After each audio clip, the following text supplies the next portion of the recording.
Well, Merry Christmas. We are in the Christmas season. I don't know about you, but I am so excited.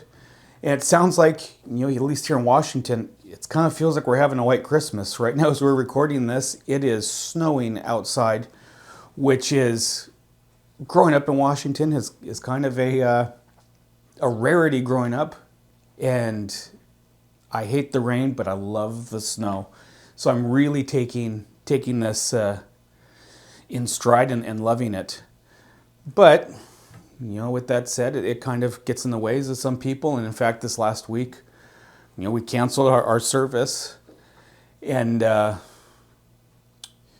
many of you know that God sometimes does things that are beyond our comprehension?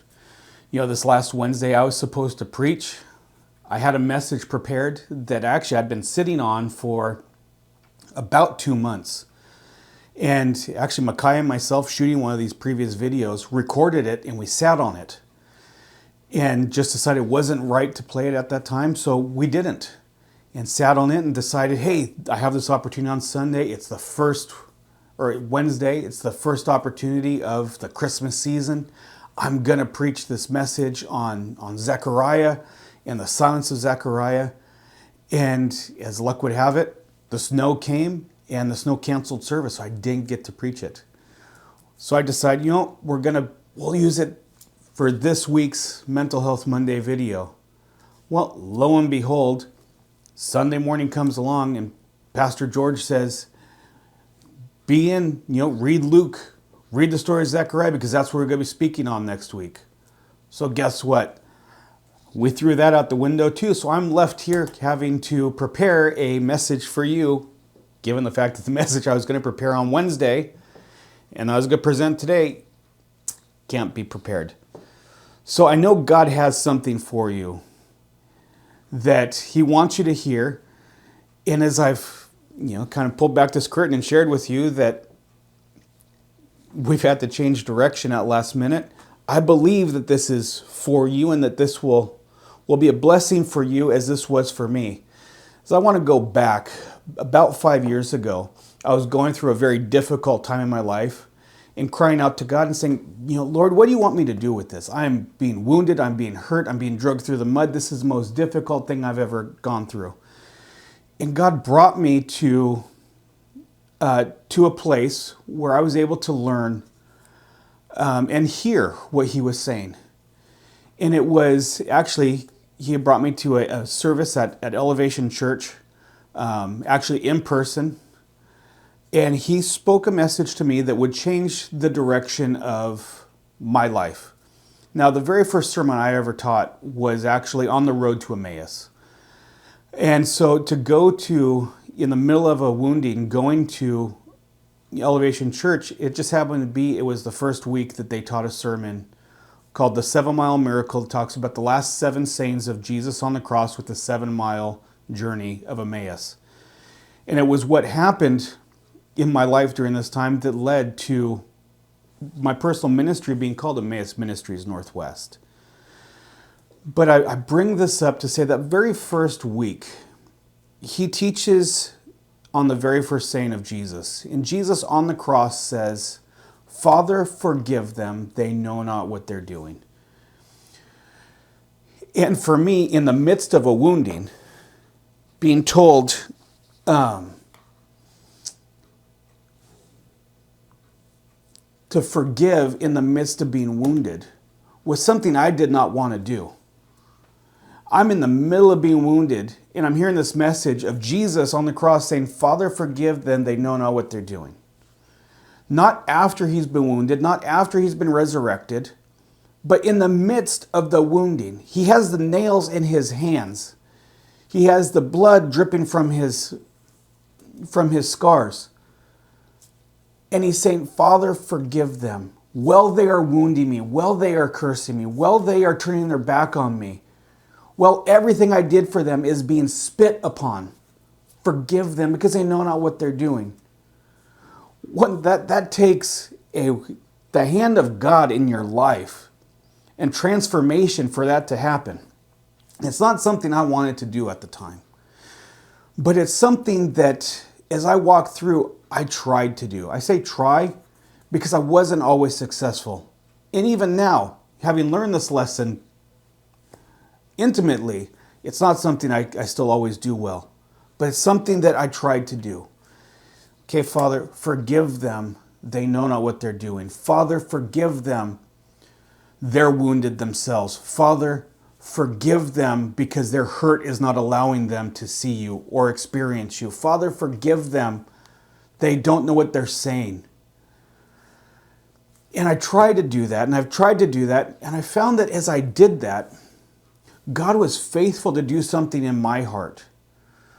Where even as I was crying out for God to forgive them, it gave me a strength to forgive them. It gives me a strength to say, you know what, I don't like this, but I'm going to accept this, that it is what it is. You know, it's that crying out, God, give me grace for the things that I can't change. You know, give me wisdom in how to go through situations that I can't avoid. Now, we talked last week about, you know, going through the journey, that God doesn't push back the journey, doesn't push back the opposition, but leads us through. And one of the ways that we find strength to do that is by forgiving in the midst of the wounding, by forgiving in the midst of the struggle, not after, where we have time to stop and think and calm down. I mean, anybody can do that. I mean, even when I'm acting outside of God's will, if I say something or do something, like I go back to being a kid, and I'm sure we all can relate to this, especially if you have siblings, where you do something and you just decide, I'm going to be a punk. I'm going to do something, and I'm going to do this because I've been wronged. And your mom and dad says, you need to, you know, say you're sorry. No, I'm not saying I'm sorry. You need to say, no, I'm not going to do it. And you put your feet in the mud. You take your stand and say, I'm not going to do it. Now, my parents would say, no, you're going to hug, and you're going to hug, and you're going to be in the same space until you forgive. And you just didn't want to. It's not something that you wanted to do. It's not something I wanted to do. But you find that if you're willing to forgive, you're willing to let go, it lets you walk freely. It lets you be free. And so as you're going through things, right now as you're watching this, I know someone, if not all of you, are going through something, whether it's at work, whether it's in relationships, whether it's in your finances. You're going through something and you've been wronged. You feel like you've been wronged. And I'm not saying that you're not justified in feeling wronged, but what I'm going to encourage you to do is forgive those that are wronging you in the midst of the wronging, in the midst of you being wounded. Forgive them in the midst of the being wounded. To go back to, you know, being like a kid, afterwards, after I would calm down, I'd be like, you know what, I was so wrong, that was so embarrassing.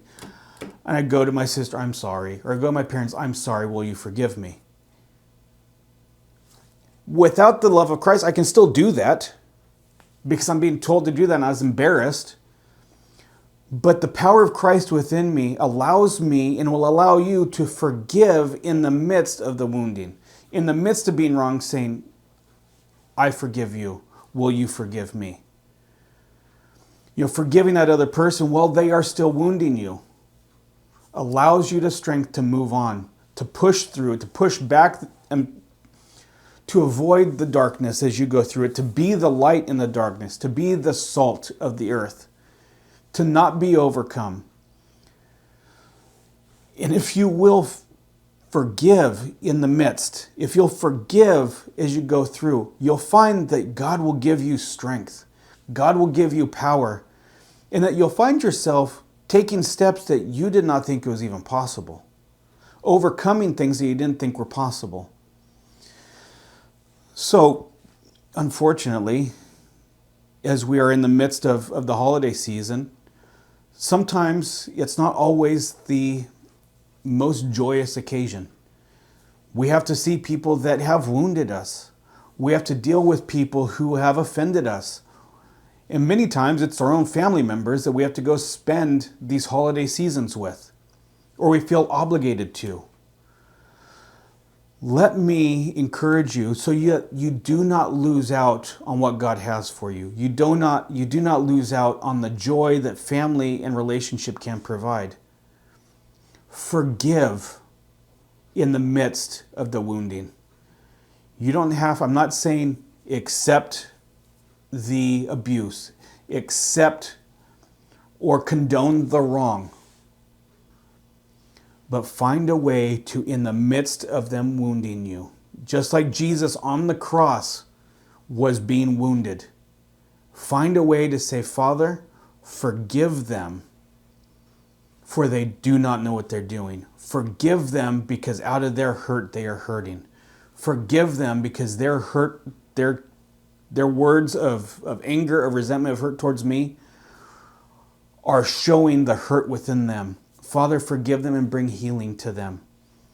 When we ask for God to forgive others, we're also asking God to bring healing to them. And what greater gift can we give to others than ask that God will heal them and forgive them, even when they don't deserve it? Because it's the greatest gift that God gave us. We celebrate this Christmas season, the coming of Jesus, but let's look forward to what Jesus did and why he came. We look at that child in the manger, but we have to remember the man that died on the cross for our sins, that said, Father, forgive them. Forgive them that are here today. Forgive them that will come in the future. They do not know what they're doing. They do not know the damage that comes living apart from you. So let us celebrate Christmas. The baby in the manger, the man that would come, the victory that would come out of the grave.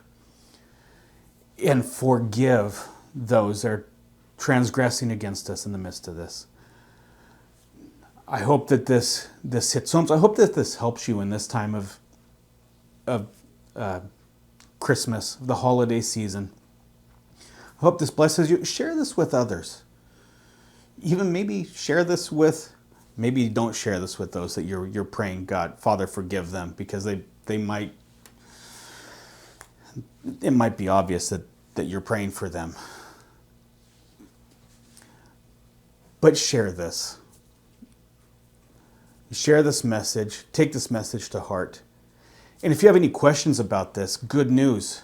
Next week, we have our Q&A. Abby will be back here with me moderating and talking through this. 5:30 next Monday, we have our live Q&A. If you can't make it, but you still want your questions answered, send your questions in to the link, maybe below, maybe it's underneath, but send the link. We have a link for you to click on, send your questions there. We'll answer whatever questions we have. If you can't make it, we look forward to answering your questions live on whatever platform that you choose. So thank you. God bless. Merry Christmas. And I hope to see you next week.